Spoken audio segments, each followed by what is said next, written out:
안녕하세요. 프라임랩의 박미성입니다.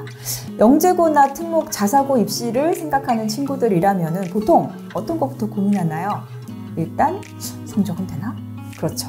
그래서 목표학교에서 반영하는 내신 과목이 모두 A인지 따져보고 성적이 잘 나오면 그 다음엔 무슨 고민을 하죠?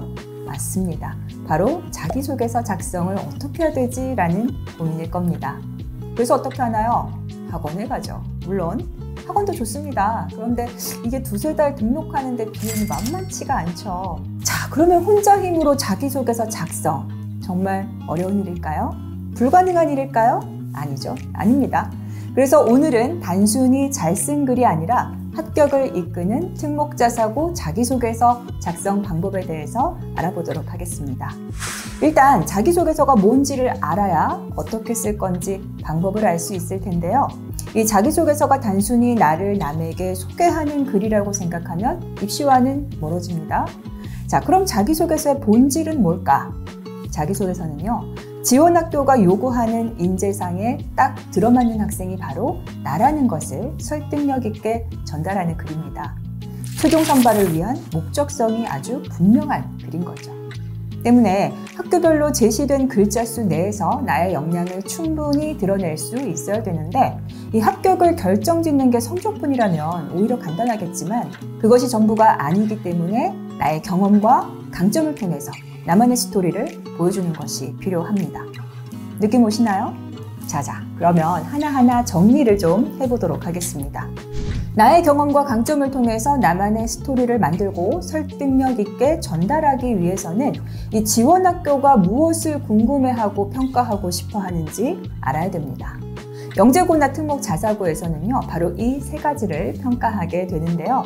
첫 번째는요, 지원 이유, 두 번째 학업 역량 및 학업 태도, 그리고 세 번째는 인성 역량입니다.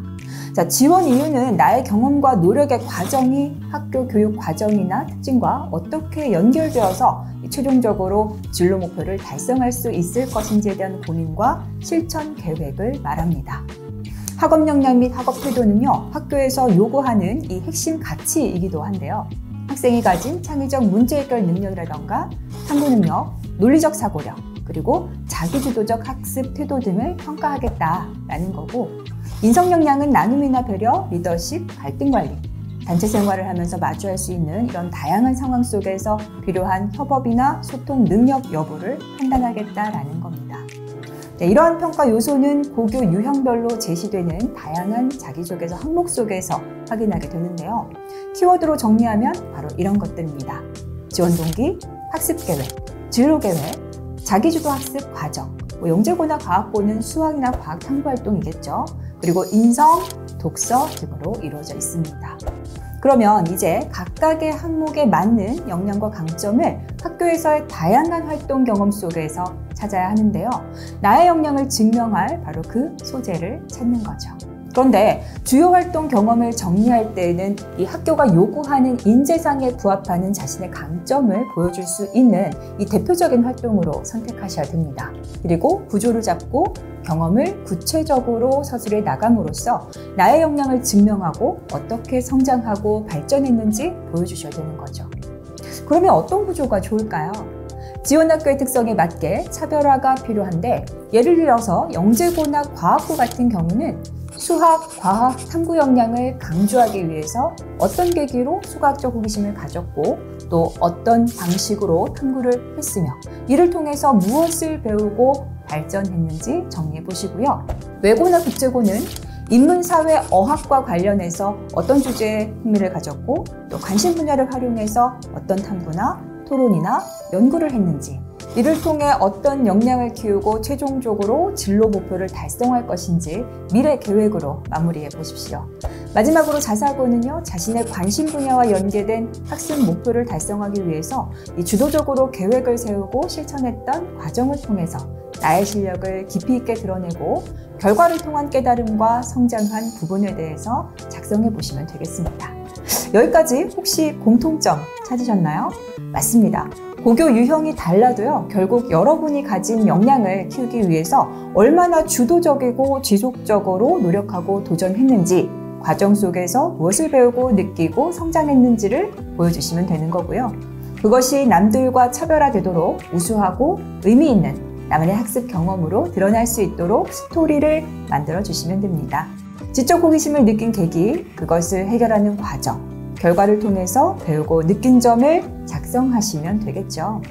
주의해야 될 점은요, 단순히 수학을 좋아한다가 아니라 세변의 길이만 주어진 삼각형의 넓이를 어떻게 표현할 수 있을까 궁금해서 피타고라스의 정리를 활용해서 분석해 보았다라는 식으로 반드시 과정을 구체화시켜야 된다라는 겁니다.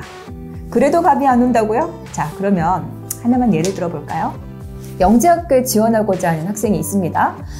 기계공학자를 꿈꾸는 학생인데요. 이 친구는 수학, 과학, 탐구 경험을 이렇게 풀어내고 있습니다. 어릴 적부터 이런저런 물건을 직접 분해하고 조립하면서 구성 원리를 파악하는 습관이 있었고, 그것이 코딩이 가능한 레고를 통해서 나만의 로봇을 만드는 계기가 되었다고 합니다. 구성 원리를 파악하는 습관은 수학 문제를 풀 때에도 나만의 방식으로 해결해 보는 것으로 드러났고, 이 큐브를 가지고 놀다가도 그것을 이렇게 돌리는 과정에서 특정 동작을 반복하면 원래 상태로 돌아오는 것을 발견하고, 최대 반복 횟수가 필요한 동작과 그 횟수가 궁금해지게 됐죠. 그래서 블록의 이동 패턴을 분석해서 반복 횟수를 계산했는데, 결국 1260번 반복해야 맞춰지는 동작이 있는 것을 확인하게 됐고, 이후에 이것이 악마의 수라는 개념으로 관련 이론이 존재한다는 것을 확인하게 됩니다. 이를 통해서 수학적 사고방식이 실제 연구 분야에서도 적용될 수 있음을 깨닫고 자신감을 얻게 됐다고 하네요. 어때요? 이게 간략하게 말씀드리긴 했지만 아까 언급했던 구조죠. 수학적 호기심을 느낀 계기, 탐구활동의 목적과 구체적인 과정, 그리고 결과를 통해서 배우고 느낀 점. 이렇게만 제대로 작성이 돼도 충분히 과정 속에서 여러분의 역량을 드러낼 수 있다라는 겁니다. 너무 어렵게만 생각하실 필요가 없다라는 거죠. 자, 그럼 이제 나의 활동 경험 속에서 역량을 보여줄 수 있는 특별한 이야기로 입학 담당관을 충분히 설득할 수 있겠죠? 자, 오늘은 자기소개서 작성을 어떻게 시작해야 하는지, 어떤 내용을 가지고 어떻게 작성하는 것이 좋은지와 활동 과정을 어떻게 구체화시켜야 되는지 알아봤습니다. 차근히 본인의 활동을 점검해 보시고요. 그 활동 속에서 나의 강점을 설득력 있게 작성할 수 있도록 충분히 연습해 보세요. 오늘도 영상 끝까지 시청해 주셔서 감사하고, 이 영상이 도움이 되셨다면 좋아요와 구독, 알림 설정도 잊지 말아주세요. 자, 그럼 다음 시간에 만나요. 안녕!